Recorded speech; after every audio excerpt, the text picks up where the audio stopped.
Hi, and welcome to the Tell Me It Will Be Okay podcast, the podcast for parents who are raising anxious kids in a worried world. It's all about contending with general anxiety, clinical levels of anxiety, everyday anxiety, and how it is to parent children in a world that is increasingly complicated, challenging, and sometimes overwhelming. While I will continue to answer listener questions on the podcast when it feels appropriate or when those things are coming up and seem aligned with whatever else we're talking about, I am also shifting to interviewing folks who can give us some insight, not just about parenting, not just about anxiety, not just about a worried world, but everything else that relates to that. I'm going to be curating a list of fascinating people. My very first guest on the podcast is Frida Berrigan. Frida is a peace activist since she was a very young child. She's an author. She writes a regular column for wagingnonviolence.org. And she is also author of the book, It Runs in the Family on Being Raised by Radicals and Growing into Rebellious Motherhood. That book is about being raised by her father, Philip Berrigan, and her mother, Elizabeth McAllister, who were peace activists who created the Plowshares movement. When her parents met, her dad was a priest of the Josephite order. Her mother was a nun. They were already working as activists. They ended up marrying, being excommunicated from the church, and went on to have 3 children. Frida is the eldest. I reached out to her because she has lived a life doing activism. She was born into it. She continues to do it. She is raising children through it. Her eldest is now an adult, and she has 2 children who are just heading into the teen years. She is walking her talk, but she understands the tremendous challenge of this and the difficulties in balancing the work that we need to do for the world, the work we need to do for ourselves, and the work we need to do for our children. This is what we talk about in the interview. I found her perspective incredibly helpful and inspirational, and not in a, oh my gosh, you need to reach even higher kind of inspirational way, but in an inspirational of, oh, I can do this. I can be a help. I can access activism from wherever I am. So thank you for tuning in. Let's get into it, folks. This is Frida Berrigan. Hi, Frida.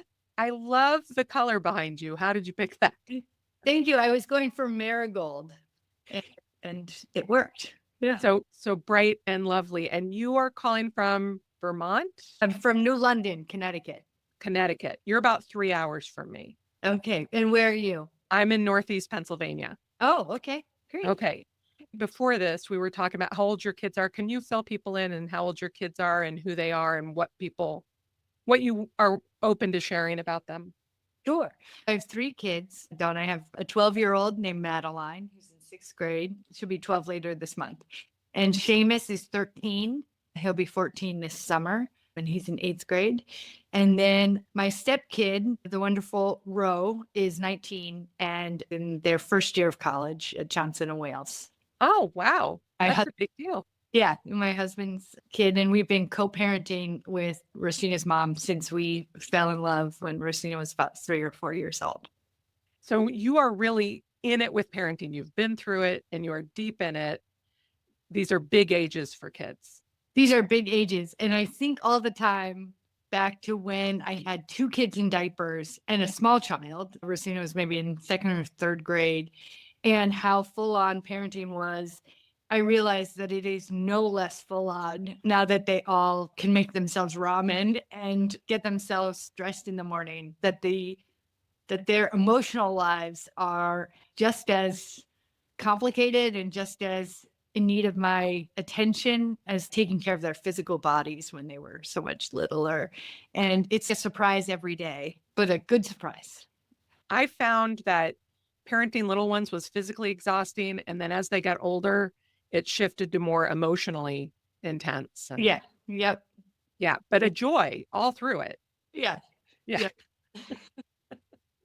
And you've written extensively about being a parent, not just in your book, but in columns that you write. Right. Yep. When they were little, I wrote a column called Little Insurrections for WagingNonviolence.org. Those essays got smushed into a book that was published in 2015 called It Runs in the Family, Raising Children. Oh man, it has a long subtitle. I'm sorry. And then I continue to write about parenting for it comes up in my writing about politics and nuclear weapons and trying to be a good person in this world. It keeps coming up. Yeah. And I love that because it's not segregated. You don't act like parenting is this thing that you put on a shelf. And you've even written about that, how important it is to bring caregiving into these discussions and create access for parents. Yeah. Yes. And like many of your listeners, I'm caretaking for 3 kids, and I'm also caretaking for my mother who's 86 and living with dementia, and quite advanced dementia. She is now living in a facility about 3 miles from me. I spend a lot of time with her, and I still do a lot of very active caregiving for her. And so I guess they call us the sandwich generation of young kids and aging needy parents. And then somebody called it, we're actually the panini generation. We're stressed and hot between these, between these 2 sets of intense needs. That shapes my daily life a lot too.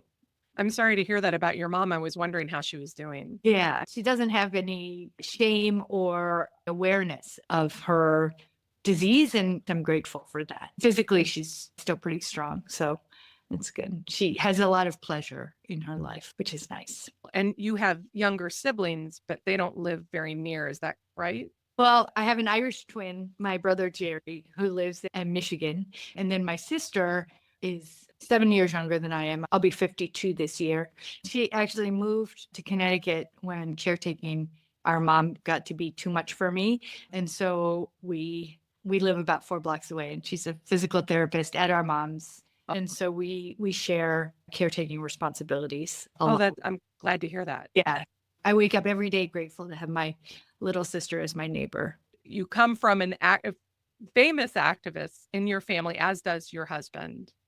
Right. Yeah. Yeah. We joke that the weaving of our communities together, there's more overlap than there is separation. His parents were active. They're younger than my parents, but they were active in Catholic Peace Fellowship and were some of the young upstarts within what could be called the Catholic left during the Vietnam War. My dad was born in 1923 and my mom was born in 1939. So, we're older generations, but very recognizable names. Philip Berrigan was my father, and Elizabeth McAllister is my mother, and sort of synonymous with a particular type of, kind of principled spectacle, public liturgy resistance to first the Vietnam War and in service of the civil rights movement, and then more recently against nuclear weapons and U.S. imperialism, war-making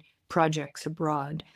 One of the things I found really interesting in your book is you said that your parents originally did not want to have children because they knew they were choosing to live in a way that would make parenting more difficult. Yes, my father had been a Josephite priest, and my mother was a religious of the Sacred Heart of Mary nun. And so they had made the decision decades earlier to not be parents and to commit themselves to a broader kind of parenting or mentoring. They were both educators within their orders. Having children was, they kind of thought that it would be antithetical to this austere kind of, once they were excommunicated and no longer, kind of shielded by kind of enveloped in the church, they sought to kind of make basically a lay monastery of resistance, community of, like-minded individuals kind of coming together to sustain the kind of resistance that they thought would be necessary after the Vietnam War was over. And they didn't see kids as really fitting neatly into that very austere kind of rigorous life that they envisioned for themselves. And so when we came along, as we do, and not to get too, you know,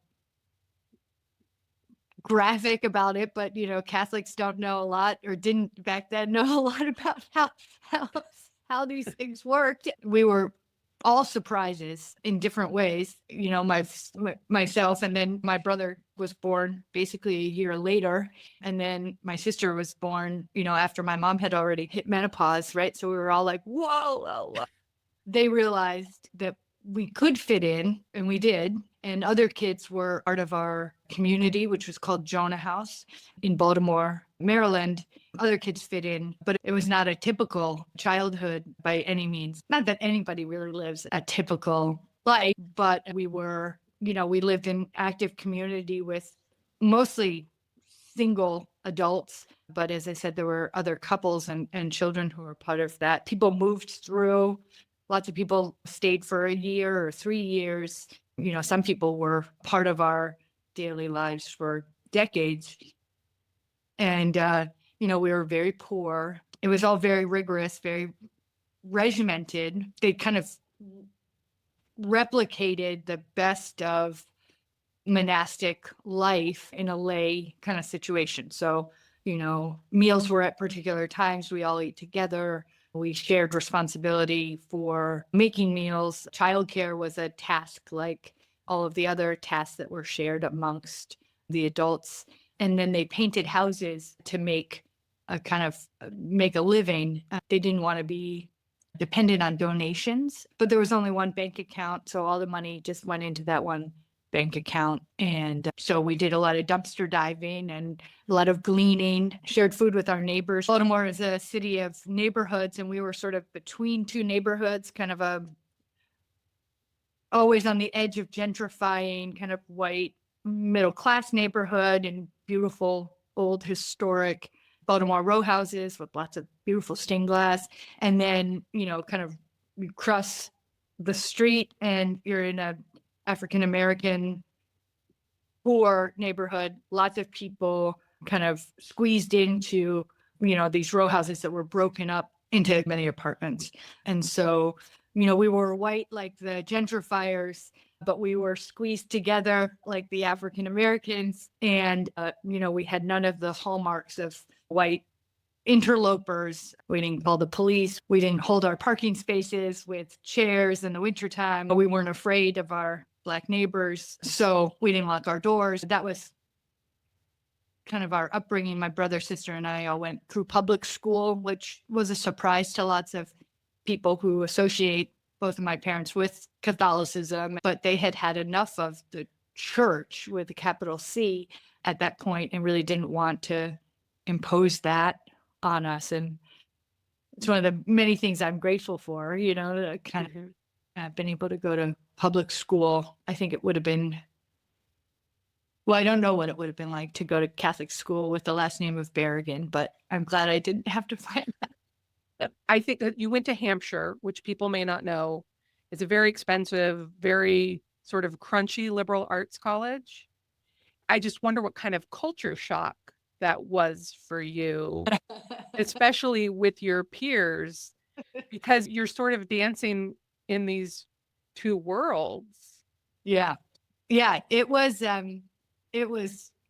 wild, Dawn. It was so right. I went to Hampshire College. I applied to 3 other schools. I was waitlisted at Vassar, got into the Great Books program at St. John's in Annapolis, and Bard College up the Hudson River. I visited all those other schools, but I never visited Hampshire. I just didn't get up to Western Massachusetts. And I was in the driver's seat of this whole going to college project. My parents were distracted by the first Gulf War and life in the community. If I was going to go to college, it was sort of, I was going to figure it out. I had some other adults who were really helping me kind of figure it out, but my parents were pretty not engaged with all of that. And so Hampshire came onto my radar screen because Iqbal Ahmed taught there, and he was friend of my parents and my uncle Dan Berrigan, and this kind of Pakistani freedom fighter critical of nonviolence and pacifism. He had been an advisor to the Algerian revolutionaries. I was ready to be challenged in that way on pacifism and maybe Christianity. Hampshire attracted me for all of that. And it was certainly a hippie school, but it was also very rigorous and self-directed. I don't quite know what it's like now, but there are no grades and no required classes. You kind of move at your own pace and do quite a bit of self-directed work. And I was, that was fine for me.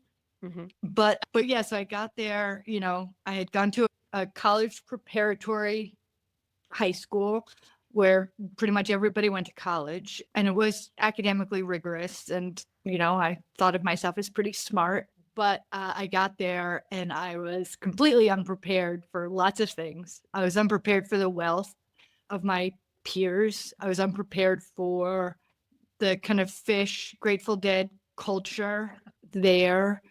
I was, the markers of wealth and poverty were completely different than they had been at my high school. You could tell who was rich and who was poor, who was privileged and who was not. But the cues were all off there, and I had a lot to navigate. And it was almost all white. Mm-hmm. In my entire school experience up until that point, I had been a minority, and often a minority of just like, yeah, me and my brother Mm-hmm. we're the white kids. And so, in high school, it was a little bit more, but my friend group was not white. I was kind of used to standing out, being conspicuous, both for my race and because of my parents. All of a sudden, I didn't stand out, at least physically in any way. And that was also like something new to have to navigate, how to kind of like represent myself when I was just one more white girl with a nose ring.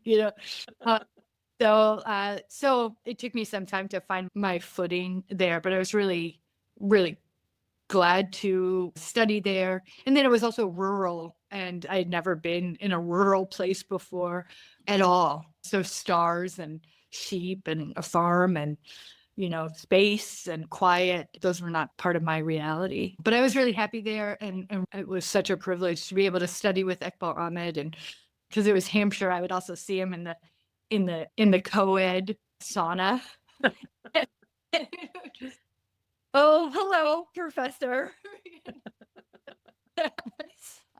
Anyway, so he was such a marvelous human being. So I went to Hampshire, then moved back to Baltimore for a little while, and then moved to New York City and had an internship at The Nation magazine, and then spent a long time in New York City writing on military industrial complex issues at various think tanks with my mentor, William Hartung, working for him before moving to the Catholic Worker briefly in New York City, and then, falling in love with Patrick and moving to Connecticut and becoming a parent at the age of 38.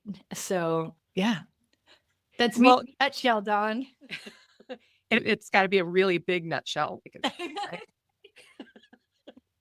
One of the things you said in the book is that, and this is about your parents creating that church space, that monastery space, is that it looked like belief and life integrated and yet in constant tension. And that's what I keep coming back to is that you seem to be comfortable navigating tension. Like when I read your columns, you are willing to engage with tension, not turn away and ignore it. And I think that is really valuable in times like this. And I wondered if you could speak to that willingness to be uncomfortable in considering the tension of our values, of things we say yes to, of things we say no to, if that makes sense. Yeah. I think, I thank you for that question and that observation. And it rings true. My therapist, what did he say? He said something funny not too long ago. He said, Frida, you have a high tolerance for the suck. Yeah. Yeah, I sure do. Right. And like, from an early, yes. Like I have a high tolerance for it. And And I think it is, Rebecca Solnit wrote this amazing book called A Paradise Built in Hell, where she writes about how, contrary to the way we think about disaster, right? And maybe this is getting to like, oh my gosh, it's going to be so like terrible things are going to happen. It's going to bring out the worst of everybody. When the proverbial shit hits the fan, we're all going to devolve to our base selves. Her research on disasters shows that we are at our best, right? When we are under pressure, we come together, we don't separate, we give out of not just our excess, but we give, to the point of not having enough. She looked at the 1905 earthquake in San Francisco, which was also, so impactful for Dorothy Day, the founder of the Catholic Worker Movement, who experienced that as a young child. She looked at this terrific disaster in Halifax in the 1930s, of course, Katrina in New Orleans and throughout the deltas of the South, and September 11th in New York City. And she said, that institutions and structures tend to make things worse. The police come in, and in San Francisco, they set fire to things. They profiled Chinese people and killed people, but that people, for the most part, were their best and really took care of one another. In oral histories of terrible disasters, people say it was the worst of times, but it was also when I felt the most alive. And so I guess it was like the 1905 earthquake in my upbringing, but I really did see the benefit from people living at the edge of their comfort and actively engaged with the holy texts and with the news of the day and the injustices of the moment. Every single adult that I was relating to was kind of in this open, growing space. It was so fertile and dynamic, and that was wild to be a part of. And sort of they kind of left, and then a new one would come, and I would see somebody else go through that process. And as an adult, I guess the other thing that was pretty significant is that I got to see all these people give things up to come live at Jonah House, and the holy squalor of intentional community. I'd be like, their parents are rich, they gave up a job, a real job, to come live here. Gosh, there really must be something here, right? It's not like we're just taking people off the street who have nothing, right? People are shedding mainstream America to enter our community. That had a profound impact on me. But the tensions were always there. This was a choice my parents had made to live here, to not ride their fame in a particular way or direction, or their notoriety, to not cash in on it in any way. And they made the choice to go to prison. And I think they would say, and kind of the way they talked about it was not quite in the language of choice, right? Their conscience required them to, their faith required them to, they were called to do this. But, I watched them step off the curb or go through the fence. There was an active, nobody was coming to our house in the middle of the night to take my parents off to prison. They stepped, over the line into the military facility, up the steps of the Pentagon to throw blood on the pillars. So there was a lot of choice. And as I grew older, I saw that choice, right?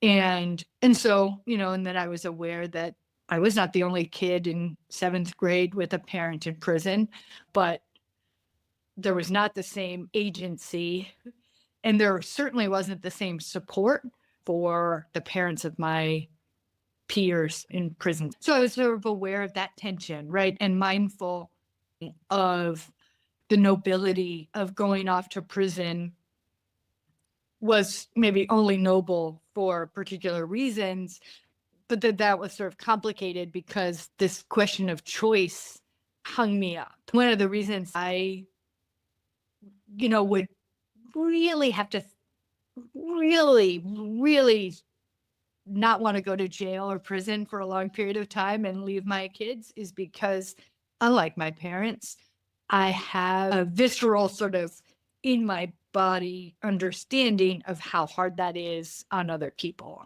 and something my parents weren't aware of. I hope they weren't aware of. It was really hard on us when our mom or dad went off to jail. It was not that it was easy for them, right? Jail is uncomfortable. Prison is uncomfortable. But, both of them treated it like a vacation from the responsibilities of community.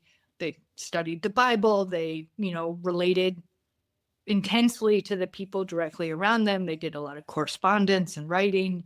They tried to be present to us, but they were used to discomfort, not all that different from the early days of their time in their religious orders. In many ways, institutional strictures were not something they found an affront to their humanity, right? Although those places try and strip people of their humanity, right? So they managed to maintain their humanity quite robustly and extend that to other people in ways that totally admirable and beautiful. But, meanwhile, like we're out suffering.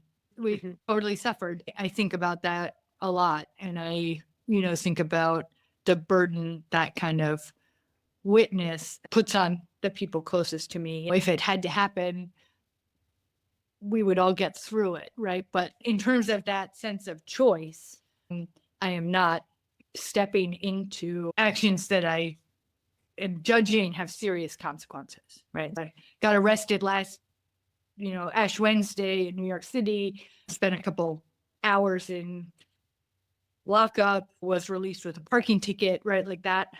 Got caught up in the moment for nuclear disarmament, but that's real different than trespassing into a military installation, risking felony federal charges, the kind of things that my parents did, not routinely and not without discernment, but it was part of their culture. It was part of their witness. In your book, you're talking about your eldest, you're talking about Ro. You say, I want her to know all of this someday. You're referencing school shootings. I want her to grow up compassionate and empathetic, but right now I just want her to be a kid. And that's another kind of tension. So I know that at the time you were writing the book, you were making some decisions as a mother to young children. And now you're making other decisions as a parent of older children. So I'm curious about how you ended up navigating sharing information with them in ways that you felt was going to be most healthy and hopeful for them. Yeah. I was aware immediately of how unconcerned my own parents were with shielding me in any way. Like there's no filter. There was no sanitized kind of bite-sized version of nuclear weapons dangers or U.S. imperial adventures for me, my brother, and my sister. I made a conscious decision not to show them documentaries of Hiroshima and Nagasaki at the age of 5. Right. And so that was a firm break from my own upbringing. And I, one of the reasons, well, okay. I'm aware that, or it's my analysis that many people reject the politics of their parents because there's too much shielding, too much protection. Kids are given a lie. Everything's fine, honey. Oh, sweetie, everything's good. Oh, that man lying on the ground on cardboard, he's just napping. Like there's nothing wrong there. Let's keep moving. A kid comes of age and is like, oh, parents lied to me. Things are not okay. This world is screwed up. And my parents don't have any capacity to contend with everything I'm seeing here, right? And that makes a rupture, right? My parents didn't give me the tools I need to be a human being in this inhuman system, right? So I didn't want to do that. I remember Patrick, my husband, and I were talking about that kind of thing, and us both seeing like that as we developed and came of age. And so what I came up with was anything that I share with my little kids as problems, things that make me sad, things that move me, we're going to do something about, right? We're going to do something. We're going to go to the protest after the Newtown shootings and after the school shootings in Florida. We're all going to go. And we don't need to be in the middle, right? And we don't need to be at the front. We don't even need to march if you guys don't want to, but we're going to be here. And you can see all the people who also care about this. You can see people who are angry, and you can see people who are sad, and you can see people who are kind of stepping out of the norm and like maybe being too sad or too angry, and you can see how people respond to that. You can see people holding each other, like just look, let's just watch. And then when you're ready, let's enter. And so that was, and it was this series of school shootings that were sort of the same age, right? Rosina was a kindergartner when the Sandy Hook Newtown shooting happened, right? And it was just like, oh, and security changed, and the kind of this language changed. And I was like, oh, I don't like the way the school is talking about this is a lie. And these drills aren't going to help, right? And so like, we do need to talk about this. And we would talk to Rosina's friends, parents about, oh, do you have guns in your house? Where are those guns? How do you talk about guns? Patrick mostly had those conversations. I was grateful for that. We were real deliberate about that when Rosina was quite small. And since the little kids have been growing up, it's been a lot of Trump. Yeah. 2016.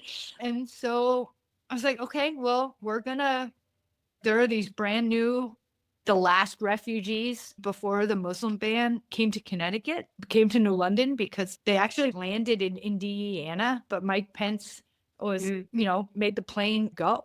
So they came here, and our church did a lot with these families, and I kind of set myself up as a conduit for clothes and shoes and stuff for these kids. These kids were all the same ages as Seamus and Madeline, and we were over at their houses all the time. I was bringing them to the supermarket and doing all this kind of, direct work with them. My kids learned how to, like, you take your shoes off and you say hello in this way, and and girls do this and boys do this. And we were just like in the homes of Syrian and Afghan and Sudanese refugees all the time. So that, I think, helped a lot, as it certainly helped me contend with my sort of sadness and sense of like hopelessness about how big that first Trump administration, how hard that landed on so many people. I think it helped our kids too, right? Like that it wasn't this big thing out there. It was Amna and Zainab and their families. A lot of sugary soda, which they couldn't get at home. That connection between having my reaction to current events, world events, the injustice of the day, allowing them to see that move me to action and to connection and to like kind of going out, right? We would leave our house and we would wash all these clothes and pick through what would be appropriate and what would not be appropriate. Somebody donated all these short shorts to all these Muslim girls, and I was just like, I'm just gonna these are not going, right?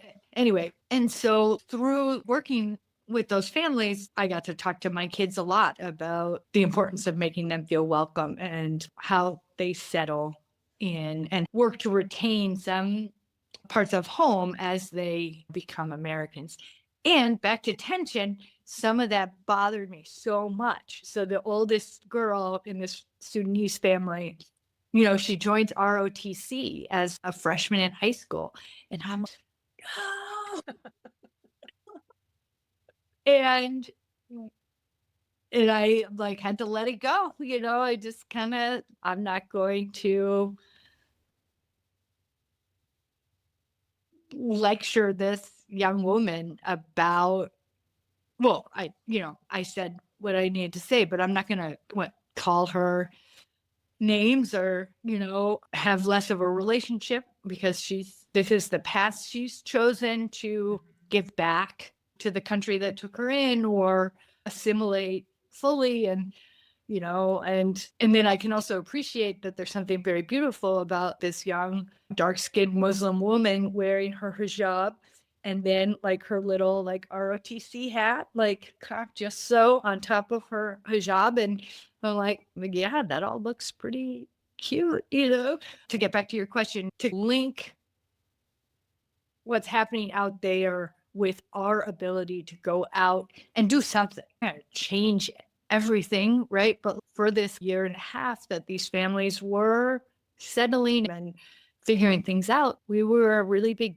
part of their lives. And that was meaningful to us and that was meaningful to them. We helped them feel welcome and, like a part of this community. Seamus and Madeline were a huge part of that work.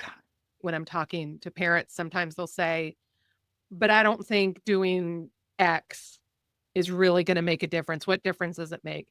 Because they're shaming themselves for not doing more. And you say something about, I really like this line, so I want to make sure I find it. A joy constantly under assault, not by lefter than thou grumpy activists. And I tell them, you're right. You'll never be able to do enough. There's always more you can do. And you lived that as a child. Your parents did everything.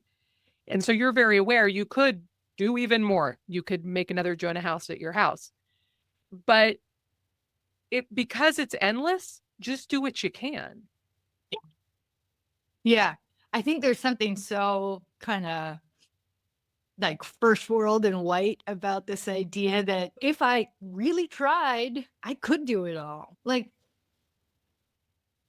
we can't, and the people who do try the hardest maybe are the hardest to be around. Some sort of sense of balance, perspective, modesty or humility with all of that the effort is almost more important. No, the effort is more important than the outcome, right? Like it is. It's just, I am trying in this white, cis, relatively privileged body of mine. I am trying. And that's all we're really meant to do, to try and to give a shit or to give a shit and then try. And I think we get, this more privilege and more kind of like in our head we are, the more we're like, well, I tried it that one time, or, like calling my congressman, well, they don't listen, whatever, or if I can't be Rosa Parks or like somebody else of that stature, if I can't be Phil Berrigan, why should I try, without recognizing that,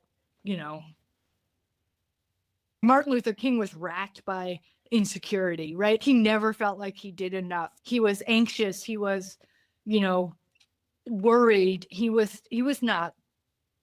just trying, right? Mm. And he had a machine and a whole kind of enterprise around him, this whole movement kind of pulling him this way and that way and pushing him and prodding him. The man worked so hard. He lived like 4 lives in his 39 years, but there wasn't a minute where he was like, man, I kicked ass today, I'm the man, and I think that's the piece that we don't really allow ourselves. We don't allow one another, we don't allow the people we look up to that grace in that room, right? Yeah.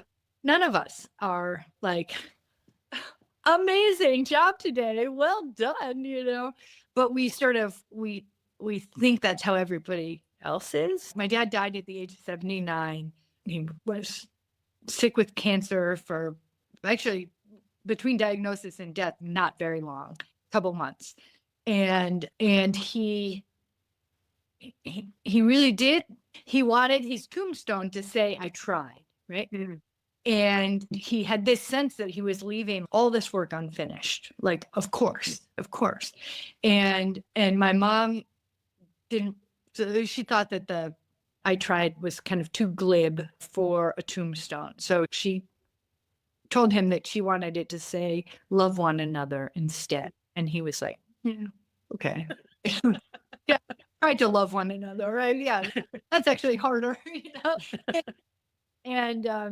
And so anyway, there's a modesty there. I tried and I'm trying, right? It's really kind of a countercultural mantra, you know, I try. And so I definitely feel like I'm trying, and that can be trying. I love this though, because we can ask ourselves, how would I like to try today? Because one of the griefs that I see among the people that I am working with and talking to is, and I never had this belief about myself. I grew up half Jewish, and the only part of myself that was Jewish was a father who was obsessed with the Holocaust. Mm. So my Judaism was only in the context of the Holocaust. I never got any of the joy of Judaism until I grew up and looked for it. Mm-hmm. And I knew very young, oh, I am a coward. I am going to hide. My mother said, I said, what would, and she said, we would stand tall. And I was like, stand tall? I'm hiding. I was so disappointed to hear that she was not going to protect me. Mm-hmm. Mm-hmm. And so I was not surprised to find out that I was not a hero. When Mm. these times call for heroes, I'm not the hero. I'm a hero supporter, Mm-hmm. but I'm not a hero. Many of my clients grew up believing that they were going to be heroes. And I think that's part of what you were talking about, that parents overprotect. And Mm-hmm. so they only get these stories of heroic people and they get told, you can be a hero too. Like Mm-hmm. Rosa Parks, you can be a hero too. Most of us are not going to be Rosa Parks. That's why she's her. That's why we hear about her, is she is not ordinary, but she was held up by ordinary people and ordinary organizers. And I feel like we need to talk more about, you got to call your congressman. And sometimes that's going to be all you're capable of doing that day, not just because you're too busy with laundry and you've got a nursing toddler, but also because sometimes that is your emotional capacity. Mm-hmm. Mm-hmm. So just don't do nothing, just do something. Yeah, right. There's this huge gulf between being the hero and, you know, kind of sticking your thumb up your nose and doing nothing, with a sense of like kind of self-hate or Yeah. self-discipline, right? And I mean, I think the hero stories that we're told are also, they support the do nothing kind of Mm. thing, right? And Jean Theo Harris, I think her name is, has kind of has retold the story of Rosa Parks as a story of preparation and practice and community. And so that, you know, Rosa Parks, you know, was trained by the Highlander Institute. She was the secretary of the NAACP already. She came from this family of, you know, militants and, you know, Black nationalists. There's nothing meek or diminutive about her, even though she was small in stature. Claudette Colvin was an African American young woman who had been arrested maybe a year or two earlier in Montgomery for refusing to rise when ordered to by the bus man to make room for a white person. And there was already a movement that was kind of waiting for the right moment to launch this boycott. It was decided by, you know, the kind of the men in charge that Claudette Colvin wasn't the right poster child or sort of person to rally around because she was pregnant and not married. And so she also happened to be a lot darker complexioned. And so, you know, Rosa Parks decided herself, you know, to say no that day and carry her personal dignity and all of that. But she was also chosen, right, and prepared and sort of placed there to do that, to be the right person at that moment to rally around. And then it was, you know, tens of thousands of Montgomeryans, Black, you know, people who lived there who walked to and from work, mostly physical jobs, for more than a year in order to win that small battle, right? Within the larger civil rights movement of desegregated buses and at the beginning of desegregation within the business district of downtown Montgomery. And that movement needed people to drive cars, ride bicycles, make food, and, turn off the lights in the church at the end of the long church meeting, and countless, like, write press releases and call people and do these phone trees. And, like, there was all these tasks that were not front page news kind of tasks, but every single one of them contributed to the success of that movement and the ability of so many people to stay within that movement and hold the boycott for such a long time. That's a much more empowering and inviting kind of story of the Montgomery bus boycott, even with the sexism and colorism of the choice of Rosa Parks over Claudette Colvin. Like, it invites you in. It says, well, like, all right, Dawn, like, what can you do? Where can you start? Right. And instead of being like, well, if you can't say no to this white bus driver, then we don't need you. Those ordinary acts, yes, is what allows the heroics. And so we should not demean, because when we demean ourselves for doing ordinary things, we stop doing them. That's right. That's right. That's And, right. yeah, and we are all holding up.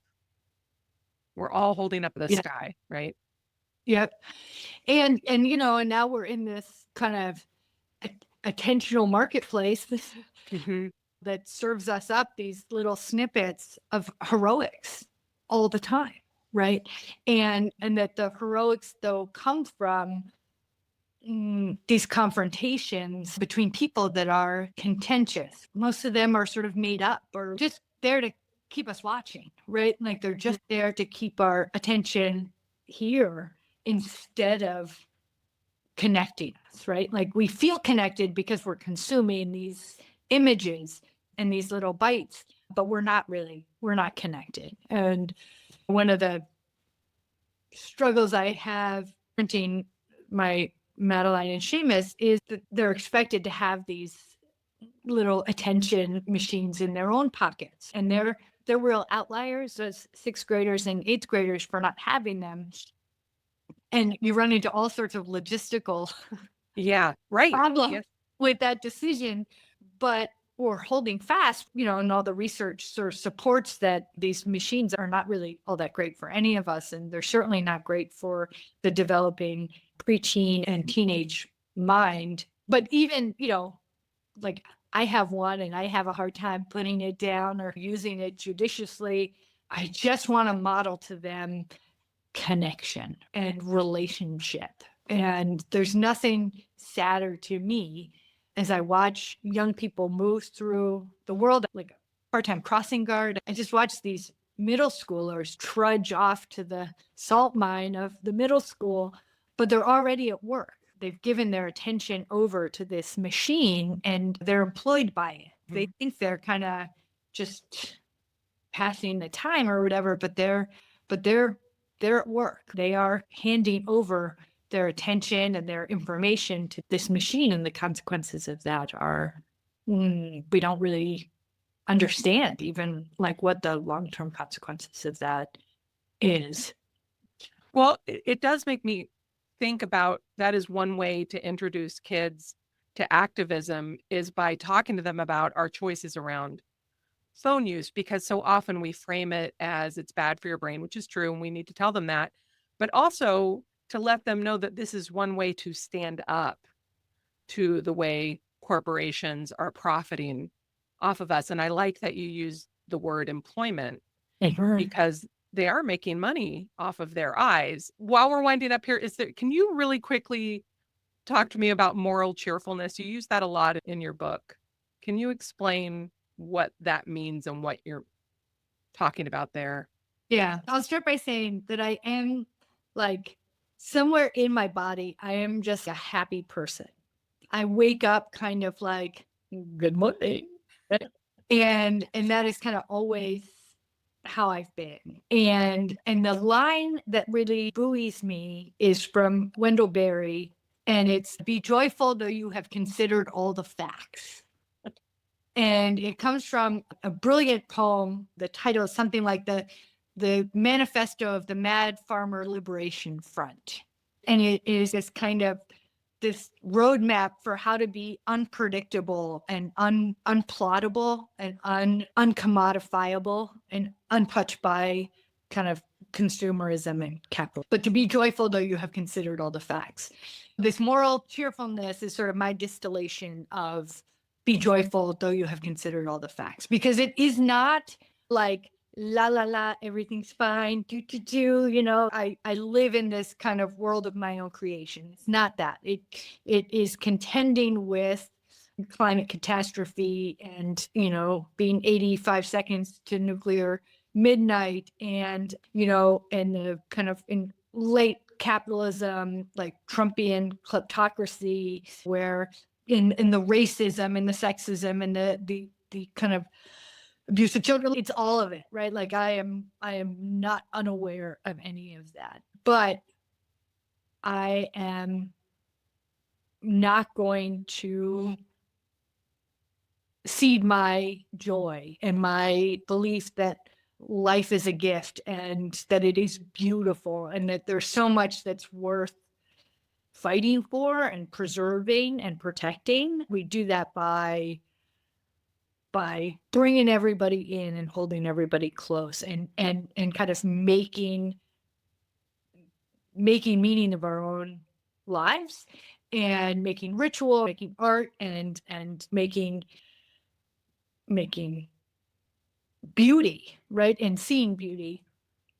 And it's also my belief that everybody deserves that. Like, not like everybody deserves the pursuit of happiness in that kind of way that I think is meant to signify that we're, you know, all meant to pursue material comfort is sort of how I best understand it from the founders, but that we're meant to know and trust our neighbors, and we're meant to walk in this world without fear of bodily harm, and like we're meant to protect one another and live in solidarity with one another. And so I'm often sad and I'm often brought to tears. I was reading the newspaper couple weekends ago, and I was crying, and I could hear the kids in the other room, and they were like, "Mom's crying in there. What's she crying about? What's going on?" And they come in and they're like, "Mom, are you okay?" And I'm just sobbing about some article on the front page of the New York Times, and I'm like, "You guys, look." And they're like, "Oh, okay, mommy." So it's not being sad, but it is this assertion that there's, yeah, that there's work to do and that we have to do it, and we might as well do it in a way that invites more people to do it with us and builds community as we do it. I like that. I think that's really helpful. I have a lot of clients who feel guilty every time they're allowing themselves to experience joy, because why should they be happy? And I tell them, well, you should be happy because everybody should be happy. And your happiness is not taken from anyone. It's what's going to keep you going. Right on. This has been such a pleasure. I so appreciate your time and your writing and your work. And I wish I had discovered it earlier. I so appreciate your voice in the world. And I hope that some more people find it who need it. Really good to talk to you, Dawn. I hope that interview helped you as much as it helped me. And because this is a podcast all about raising anxious kids in a worried world, I wanted to talk specifically about the way anxious thinking creeps into all the areas of our lives. And one of those areas is the all or nothing thinking that keeps us frozen in space in times like these. Either we're out there doing every single thing we can do, or we're doing nothing or denigrating what we can do because it is not all, so it must be nothing, which means the efforts that we make, we can't even allow ourselves to acknowledge, to allow ourselves to see that as fighting on the side of goodness and rightness, and instead say, but it's not enough. The truth is, it is never enough. If by enough we mean brings us all into perfection where life is just and good and kind. We don't live in a perfect world. And so we have to learn how to navigate imperfection, the world's imperfection, our own imperfection. And every day we can ask ourselves, how will I try today? This is also a message we can offer our children.